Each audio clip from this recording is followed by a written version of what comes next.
This is AI News Today, and here's what happened in the world of AI in the past 24 hours. Let's dive right into our biggest story from the frontier today, because we're witnessing what could be the beginning of a major shift in the global job market. India's tech giant Tata Consultancy Services, or TCS, just announced over 12,000 layoffs, the largest in the company's history. Now, while they're officially calling this a skill mismatch, industry experts are saying this is really about one thing: AI starting to automate jobs in the massive $283 billion outsourcing sector. Here's why this is such a big deal. Outsourcing has always been sitting duck for AI disruption. Think about it. The entire industry is built around repetitive, data-heavy tasks that AI absolutely excels at. The World Economic Forum found that industries dealing with high-quality, structured data are seeing AI adoption rates of 60 to 70%. That's huge, and this is just the beginning of what could be a rough road ahead. Experts are predicting that between 400,000 to 500,000 jobs could disappear from the outsourcing sector over just the next 2 to 3 years. Ray Wang from Constellation Research put it bluntly: "We are in the midst of a massive transition that will transform white-collar work as we know it." This is particularly significant because outsourcing created millions of middle-class jobs in developing economies like India over the past few decades. Now, compare this to other industries that have natural defenses against AI. Healthcare, for example, where less than 10% of surgical data is publicly available, or construction, where record-keeping is decentralized and inconsistent according to the U.S. Department of Education. These sectors have built-in resistance to AI disruption just because of how their data and workflows are structured. But here's the silver lining in all of this. The World Economic Forum predicts that while 92 million jobs across all industries might be on the chopping block, 170 million new roles are expected to emerge. The real challenge, according to McKinsey, is bridging the gap between the jobs that disappear and the ones that pop up, and making sure workers have the right skills for these new opportunities.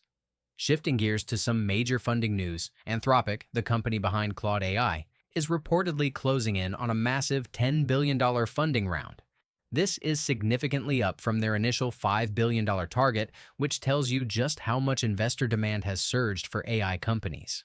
With backing from prominent investors like Iconic Capital and TPG, Anthropic's valuation could potentially triple from its current $61.5 billion. That would cement its position as one of OpenAI's biggest rivals.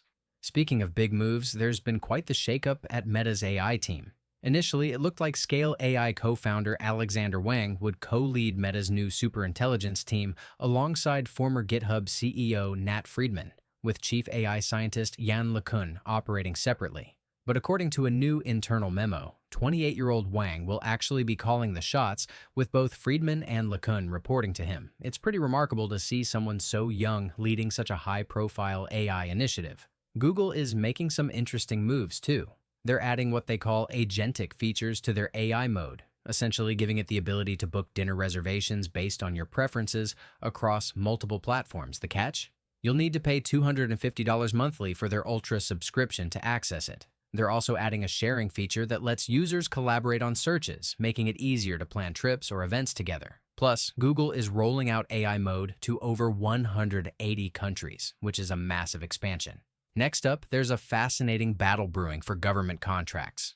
Google just launched a specialized version of their Gemini AI specifically for government agencies, and they're pricing it at just 47 cents per year. This is clearly an attempt to undercut recent government deals with OpenAI and Anthropic, who are charging federal agencies $1 for their frontier models.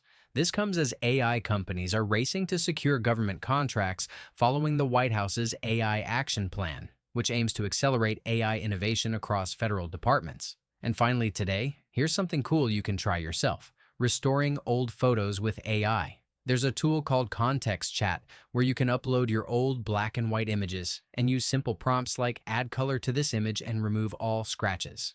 Within seconds, you'll get your old photos instantly restored. It's pretty amazing what AI can do with just a simple text command these days. That's it for today. Make sure to like, subscribe, or follow, and see you tomorrow for more AI news.